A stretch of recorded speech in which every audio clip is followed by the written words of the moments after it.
j'espère que vous allez super bien. Et donc aujourd'hui on se retrouve pour un coup de cœur. Et donc je vais vous parler de Nana. Donc oui, je prends seulement Nana en 2016. Je connais très bien l'anime et le film live, mais je n'avais jamais tenté encore Nana en manga. Et donc j'ai pu le faire grâce au swap que j'ai fait avec Amandine. Donc du coup je vous parle seulement de Nana en 2016 et puis ça change un petit peu de parler tout le temps des mangas qui sortent du moment, voilà, parler aussi des vieux mangas, c'est cool aussi, surtout Nana. Donc voilà, donc Nana c'est de Ai Yazawa et donc c'est chez Delcourt, c'est un shoujo de genre comédie, drame, romance et tranche de vie. Donc dans Nana, parce que voilà, je vais vous faire quand même le petit résumé parce que je suis peut-être pas la seule sur Terre à ne pas avoir lu Nana. Donc on va rencontrer deux jeunes filles, donc la première qui se prénomme Nana Komatsu et donc elle est en fin de lycée quand on la rencontre.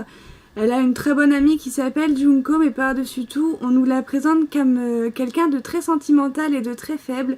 Voilà, elle tombe tout le temps sous le charme des garçons, donc du coup ça fait qu'on la voit vraiment avec plein d'hommes. Voilà, elle fait des déclarations, ça marche pas et tout ça. Elle va même vers des mecs mariés, enfin voilà, c'est un peu bizarre, surtout quand on est une lycéenne. Enfin voilà, et donc elle va arriver à un moment où c'est qu'elle va tomber dans la dépression amoureuse et c'est également à ce moment-là qu'elle va rentrer à la faculté. Et donc de là, donc elle va toujours être avec Junko qui a l'air d'être sa meilleure amie. Et de là à la fac, ils vont faire la rencontre de deux garçons du nom de Kyosuke et Shoji. Et donc voilà, Nana elle va se dire non, là c'est bon, j'arrête mes conneries, je ne tombe plus amoureuse et je me fais des amis mecs. Donc voilà, sauf que bien entendu, comme vous pouvez le penser, elle va super bien s'entendre avec Shoji. Et petit à petit, il va s'installer entre eux une relation bien plus qu'amicale.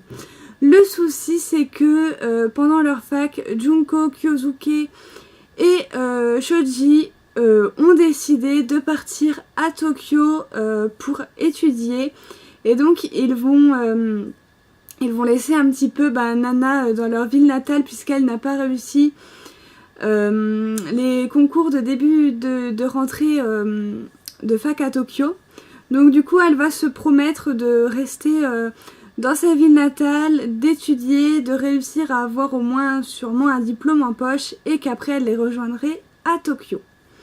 Et ensuite nous rencontrons une autre jeune fille du nom de Nana Ozaki qui elle a complètement arrêté les études en cours de route et elle forme un groupe de rock avec des amis à elle donc qui sont Nobu, Ren et Yasu.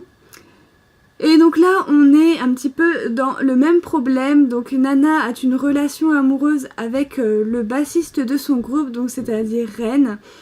Sauf que le souci c'est que à Tokyo il y a un groupe qui a fait pression sur Ren et donc Ren va devoir également quitter sa ville natale et surtout quitter son groupe pour aller rejoindre le monde de la musique professionnelle, laissant ainsi Nana également dans sa ville natale. Et Nana va promettre à Nobu que quand elle aura bien économisé tout ça et tout, et elle prendra elle-même le train pour monter à Tokyo.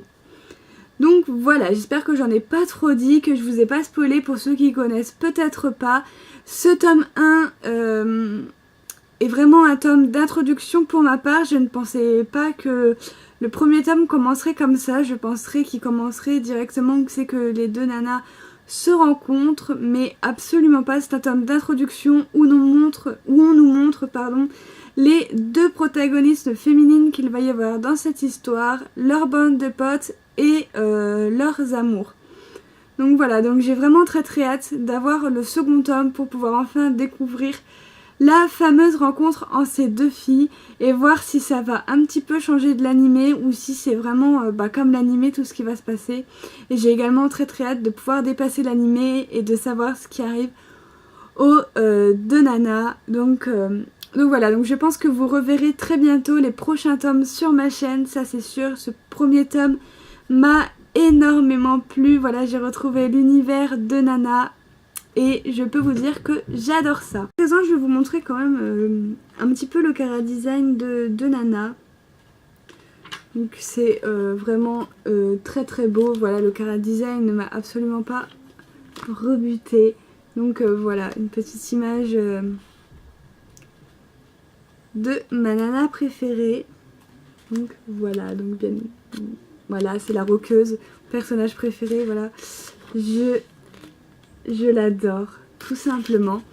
Donc bah écoutez, j'espère que ma vidéo vous aura plu, que ça vous a fait super plaisir, que je change un petit peu et que je vous présente pas que des mangas d'actualité, que je vous montre un petit peu des mangas qui sont parus depuis longtemps et qu'il faut toujours en parler d'ailleurs. Donc voilà, donc je vous mettrai également en barre d'infos